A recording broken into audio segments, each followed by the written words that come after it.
Que saudade eu tava de vocês, mas é que o vizinho tava de mudança e tá tendo uma furadeira, barulheira aqui do lado. Eu espero que hoje não tenha. E enfim, voltei hoje com um vídeo sobre Estado de Direito, um vídeo que eu já tinha prometido aqui para meus alunos de Direitos Humanos, que é um tema que eu já tinha abordado, assim, de forma superficial, porque foi uma matéria que eu tive no doutorado, uma matéria que eu tive durante 2 módulos inteiros.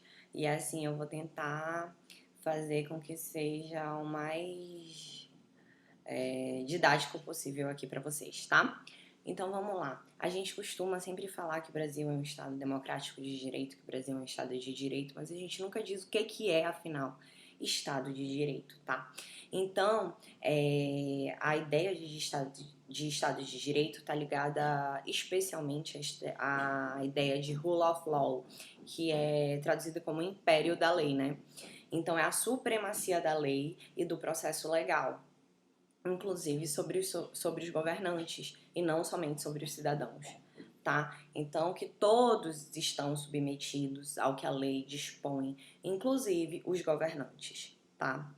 Funcionários de qualquer hierarquia e de qualquer poder estão abaixo da lei, inclusive os governantes. Isso é muito importante de ser falado. E aí, os autores falam que Póstema em específico, que foi o que eu fiz o estudo do texto, ele fala que no caso da ideia do Estado de Direito, é uma ideia muito ligada à responsabilidade e à liberdade. Então ele fala que não existe liberdade sem responsabilidade.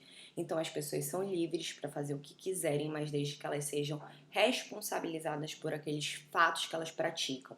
Então os governantes, os juízes, todos aqueles que praticam os atos, especificamente os funcionários públicos, sejam eles gestores, legisladores, juízes especificamente, eles são livres para trabalhar com a lei, para aplicar a lei, para criar leis, mas eles vão responder por esses atos se eles não respeitarem o espírito das leis. Então é sempre esse olhar para trás, né? O que as leis que existiam antes deles trabalharem com isso, elas dispunham. Então é um olhar para o futuro, mas que também tem um respeito ao espírito das leis que antecederam a existência dessas pessoas no poder, tá? Então, eles podem ser responsabilizados caso eles não apliquem essa lei de forma adequada ou caso as apliquem em interesse próprio ou em interesse de terceiros, tá? Então, a lei ela não vai servir só para governar os cidadãos, ela serve para governar também os governantes. Então, ela é uma fidelidade assumida por todos, inclusive pelos governantes. Todos assumem o compromisso de ser fiéis ao espírito da lei, não somente os cidadãos, mas também os governantes. E aí cabe a cada cidadão, inclusive nós, fazermos nossa parte para respeitar esse espírito da lei, tá? E aí o Estado de Direito ele se torna um ideal político de uma sociedade justa, decente e democrática. Então a lei ela vai oferecer aos cidadãos uma forma de responsabilizar os governantes que não estejam obedecendo esse espírito da lei, tá? E aqui ele fala em accountability, né, que são essas formas de responsabilização. E aqui a gente fala em meios horizontais de responsabilidade. O que seriam os meios horizontais? Porque ele fala que tem formas verticais de responsabilidade, né? Ou seja, cada funcionário público ele vai ter seu superior hierárquico, vai ter toda a sua burocracia, mas isso não é suficiente para respeitar o espírito da lei, porque existem conluios, esse sistema é fraco. Então ele fala que para um sistema ser forte, realmente respeitar o espírito da lei, tem que ter os sistemas horizontais, que outros cidadãos, que outras instituições possam fiscalizar para que ver se realmente esses agentes estão cumprindo o espírito da lei, que somente através desses sistemas horizontais de verificação do espírito da lei é que a gente realmente vai conseguir ter um Estado de direito que funcione da forma adequada, tá? E ele fala também que o oposto da prestação de contas não é impunidade. O oposto da prestação de contas é imunidade. Por quê? Impunidade, você até é julgado, mas você não cumpre a pena. E no caso da imunidade, você sequer é responsabilizado. Então, um juiz que ele julga errado, muitas vezes ele sequer é responsabilizado por aquele julgamento equivocado. Então isso é imunidade, é diferente de impunidade, tá? Então ele fala que é necessário que haja responsabilização por parte desses agentes públicos.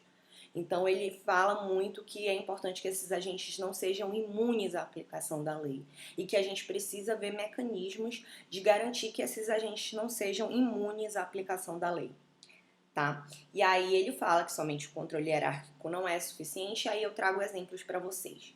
Recentemente, o governo atual, ele revogou vários artigos da LAI, que é a Lei de Transparência, né? E aí, graças a Deus, essa vedação a esses artigos foi derrubada no STF, né? Mas isso prejudica a transparência e os controles horizontais, que é justamente o que a gente está tratando aqui. Porque sem transparência das contas públicas, do que o governo faz, do que o governo deixa de fazer, como as instituições, como a população vai poder exercer esse controle sobre o governo e vai poder responsabilizar essas pessoas que estão lidando com a coisa pública. Então isso não existe, né? Então ele fala que precisa ter reciprocidade entre os próprios cidadãos.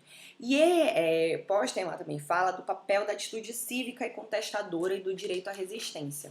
Então ele fala que é importante que a população tenha meios de contestar o que o Estado e seus agentes públicos faz. E aqui eu faço um exemplo do movimento Quem Matou Marielle, né?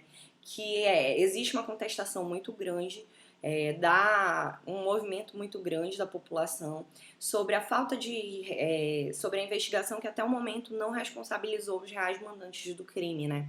Então, o Postman fala da desobediência civil que tem que ser reconhecida pelos juízes e pelos tribunais e pela própria lei como um direito. O que é a desobediência civil? É que você tem o direito de não seguir uma lei quando você considera essa lei injusta. Então, a desobediência civil ela passa a ser um direito fundamental do cidadão esclarecido, quando ele sabe o que é justo, quando ele sabe seus direitos fundamentais, né? E ainda se insere, aqui antes de eu terminar esse vídeo, eu tenho que falar da recente MP 966 de 2020, que ela fala em relação à responsabilização dos agentes públicos em relação a atos e omissões durante a pandemia do Covid-19, que eles só seriam responsabilizados por atos ou omissões em caso de erro grosseiro. É mais um caso que prejudica e leva à imunidade dos agentes públicos, que prejudica totalmente a situação do Estado de Direito. Isso viola o espírito do Estado de Direito. Os agentes não têm que ser imunes. Então a gente não tem que criar mais uma circunstância, mais uma situação de imunidade aos agentes públicos. A gente não tem que criar... Então a gente espera que essa MP seja derrubada no Congresso, caso não seja, que seja derrubada no STF, porque viola totalmente o espírito da nossa Constituição e viola o espírito do Estado de Direito, criar mais uma situação de imunidade para que agentes públicos estejam se protegendo e criando situações que eles possam violar a lei e que estejam deixando de respeitar o espírito da lei. Seja essa lei a lei de licitação, seja essa lei a própria Constituição Federal, qualquer tipo de lei que esteja vigente, tá bom? Então era isso que eu queria falar para vocês sobre o Estado de Direito, espero que tenha ficado claro, dúvidas vocês podem colocar no comentário, e é isso, beijinho, beijinho, beijinho, tchau, até a próxima.